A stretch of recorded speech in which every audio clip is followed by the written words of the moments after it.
Pemerintah Kabupaten Aceh Tenggara menggelar upacara peringatan Hari Kesaktian Pancasila tahun 2024. Dalam amanat, PJ Bupati Dr. Anies Syakir MSI selaku Inspektur Upacara mengajak seluruh warga Aceh Tenggara untuk tetap menjalin persatuan dan kesatuan sebagai ideologi yang harus dipegang teguh. Di tengah dinamika politik pilihan yang berbeda, namun tidak harus bercerai-berai dalam persaudaraan sehingga Aceh Tenggara ke depan dapat lebih maju.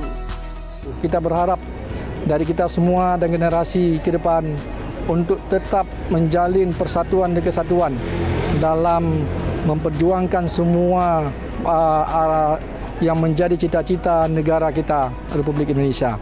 Demikian juga dalam dinamika politik saat ini. Mari kita kedepankan persatuan dan kesatuan bangsa. Jangan pilihan berbeda, kita bercerai-berai. Jangan pilihan berbeda, persaudaraan tercerai-berai.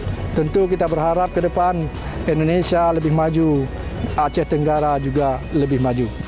Peringatan Hari Kesaktian Pancasila 1 Oktober 2024 yang digelar di lapangan Sedaka dihadiri Forkopimda Plus dan diikuti oleh perwakilan aparatur sipil negara di lingkungan Pemkab Aceh Tenggara, TNI Polri, Satpol PP WH dan Linmas, pemadam kebakaran dan pelajar. Selamat memperingati Hari Kesaktian Pancasila. Bersama Pancasila kita wujudkan Indonesia emas.